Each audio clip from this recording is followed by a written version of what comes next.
Hello friends, welcome and welcome to my channel. என்னோட சேனலை கண்டினியூஸா வாட்ச் பண்ணிட்டு இருக்கவங்களுக்கு ரொம்பவே தேங்க்ஸ். சேனலுக்கு சப்ஸ்கிரைப் பண்ணவங்களுக்கு ரொம்பவே thanks. Keep supporting and keep watching. 100 gram கருவாடு எடுத்துர்க்கேன். அதை நல்ல ஒரு சுடு தண்ணியில நான் அலசி எடுத்துக்க போறேன்.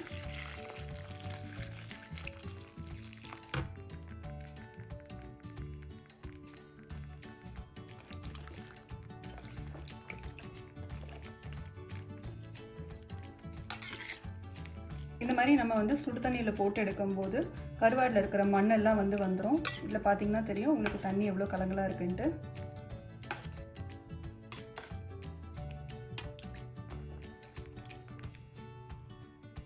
சுடு தண்ணி போட்டு less than 1 minute தான் விட்டேன்.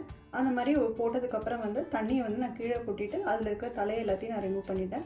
இதுக்கு அப்புறம் நம்ம பச்சை தண்ணி போட்டு நல்லா வாஷ் பண்ணி எடுத்துக்கலாம். மண் இல்லாத மாதிரி பாத்துக்கோங்க. இந்த மாதிரி பச்சை தண்ணியில் நல்லா அலசிக்கோங்க. நீங்கள் ஒரு 3-4 தடவை அலசினதுக்கப்புறம் பார்த்தீங்கன்னா வாட்டர் நல்லா கிளியராக இருக்கும், கருவாடும் நல்லா க்ளீனாக இருக்கும். இதில் பார்த்தீங்கன்னா தெரியும் உங்களுக்கு கீழே எவ்வளோ மண் இருக்குது அப்படின்ட்டு.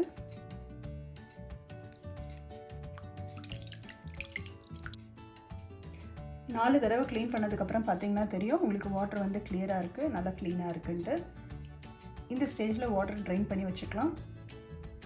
இந்த மாதிரி நம்ம நல்லா க்ளீன் பண்ணி முடிச்சதுக்கப்புறம் முடிஞ்சால் இந்த குடல் பகுதியை மட்டும் க்ளீன் பண்ணி எடுத்துருங்க. நம்ம சமைக்கும் போது அந்த ஸ்மெல்லும் வராமல் இருக்கும்.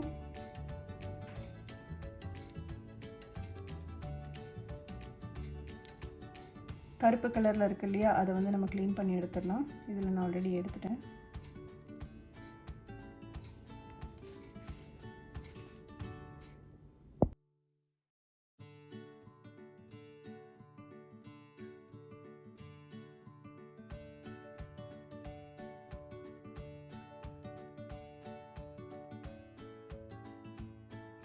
இதில் பார்த்தீங்கன்னா நம்ம குடலையும் க்ளீன் பண்ணி எடுத்தாச்சு.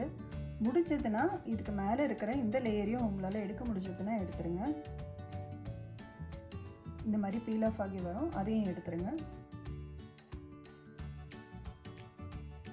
நம்ம ஃபுல்லாகவே க்ளீன் பண்ணியாச்சு. ஸோ க்ளீன் பண்ணதுக்கப்புறம் பார்த்தீங்கன்னா இந்த மாதிரி இருக்கும்.